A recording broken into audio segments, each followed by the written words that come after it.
All right, everybody, welcome back. We're going to grab this thing right here right quick. All right, this is the chassis we took the picture of right here. I see those little divots, and you can feel them too. Best way I can describe this analogy, whatever you want to call it, is you ever got a shopping cart? You go into the grocery store and you get a shopping cart, and it's either got a piece of gum or a rock stuck in the bottom of it, and that wheel goes flump, flump, flump, flump, flump, flump, flump. Well, you may not hear it, but in essence, when you got a pot mark right there on those wheels, that's kind of what it's doing too. All right, y'all seen all the intro stuff, so we can kind of get right into what we're going to be doing here.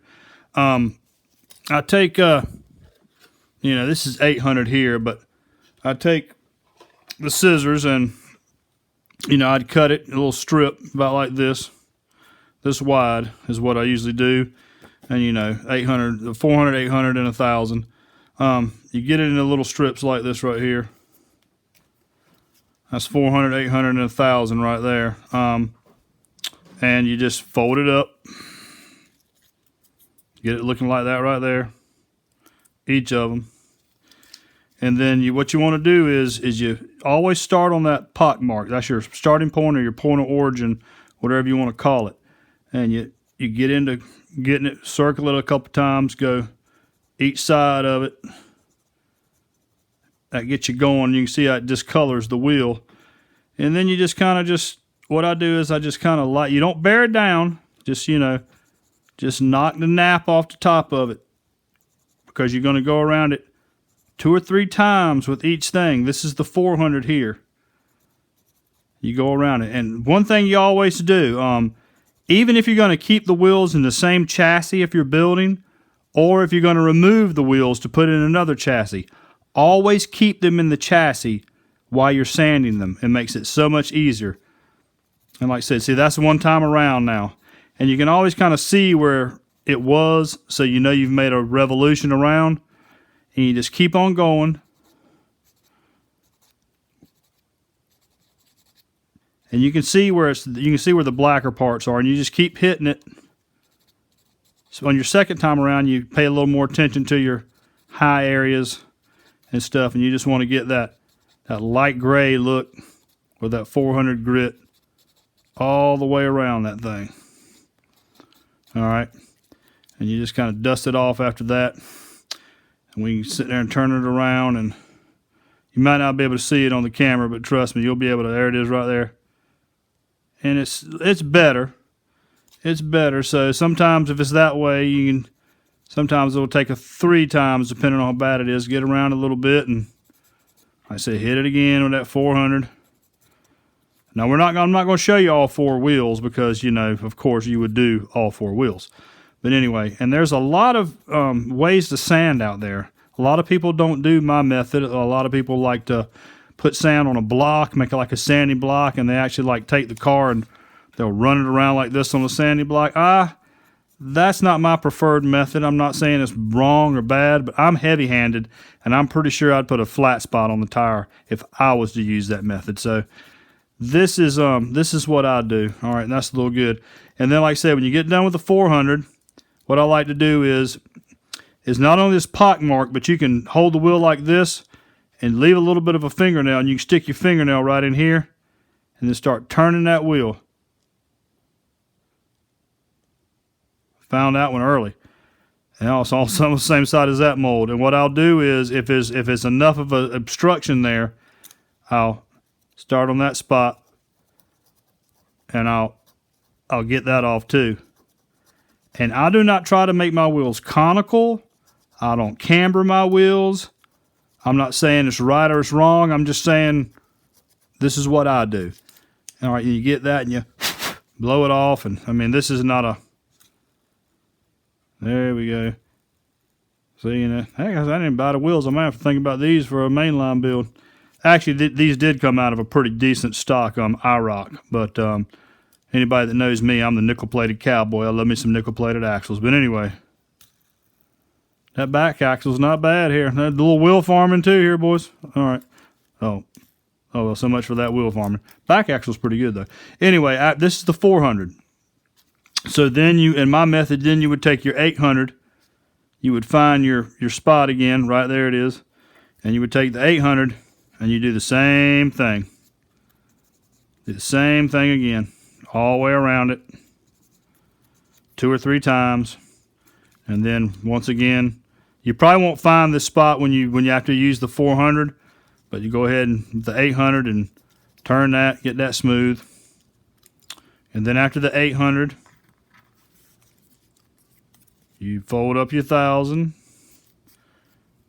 and this kind of really just brings it back to life here. Take that 1,000, you find your place, and once again, little circles, and then after your little circles, your wheel's going to run down the track a certain way. Your wheel's not going to run this way, it's not going to do this, it's going to do this. And so, if I am putting finite grooves in the track and my wheels when they're running down the track, doesn't it make sense that we would try to make the grooves help the wheel run straight? I'm not saying they're on there, but I think if you're sanding a wheel, I think you need to sand the wheel in the revolution it's going to go. I don't think you need to be going right or left or sideways or circular. I think you need to stay like this. And then once again, you would just smooth that out again and stuff like that. And the reason I do both sides of the wheel like that is just, I mean, you know, if you got to the top of a hill as a kid and you went to the service station, you got some old rubber tires, and you know, if it's got big knobbies on it, a tractor tire, that's going to bounce down the hill. But most of the time when you got those tires and you'd roll them down the hill, if you got that old little white wall radial, you know, just a road tire, smooth threads across the top, and you let that sucker go down the hill, it would just go right on down the hill, and not a lot of bumping or bouncing. It would just roll down the hill, especially if you put it on a concrete hill. And that's the kind of a mindset I have when I'm sanding wheels. I don't really worry about camber. I'm saying camber probably works. I've seen it work. It's just not what I do. I get my wheels as smooth as possible, every side, the back, because that wheel may not weigh much in our hands, but if you leave that little piece of plastic on this backside that you catch with that, that's like same thing when you put your tires, you get your wheels balanced. That's why they put those weights on there. I think these wheels, as smooth as you can on this backside and as smooth as you can on the top, they're going to roll better. I've personally seen it just doing that. I mean, that wheel's smoother. That wheel rolls good too, like the other one, but it's a little noisier than this one. Just a touch. I mean, that's what I would, that's what I do. I mean, like I said, you got your 400, then your 800, and then your 1,000. And like I said, the little pock marker that you sand is always going to be your point of origin. And by the time you're done, there it is, and we're not catching anymore. It gets a little less. You may or may not feel it after the 400. You'll barely feel it after the 800, and by the 1,000, you'll see where it was, but it'll be smooth sailing. And that's how I sand my wheels, guys. I mean, it's not real hard to do. You just can't bear down real hard. You take your time, you keep it rolling, just knocking the top off of it, because all you really want to do is get that pock mark smooth and then get the wheel matched up to it. And as you can see, it's definitely got the gray look when it's sanded, of course, that glossy black look over here. So it's just it helps. I mean, I know it does. Look at that one right there. That's a nasty one too. And if that was rolling down the track, if you graphited these wheels and you weighted this car and modified it up and you left that there, every time that hits the track, that's not smooth contact, and that's going to cost you speed. And like I said, you get up with the top guys in this sport, it's usually down to the hundredths of a second, not even a tenth of a second. I mean, you watch that Chevy race or the RLD Nationals going on right now, and you'll see some of these cars are like battling back and forth, and the winning margin is 1 to 2 100ths of a second. So sand those wheels, people. I mean, it's important. You want to be fast, you got to put in the time to do it. You got to wheel farm like we did in the first episode, and then you got to sand your wheels. And remember, leave your wheels in the chassis, even if you're going to put them back in this chassis. It's easier to sand wheels that are in place than out of place. Anyway, dudes, it's the League of Speed. I appreciate you checking in. And next speed shop, we'll get into something else. I don't know what that'll be yet, but we'll get into something else. And like I said, I want to help you guys get faster.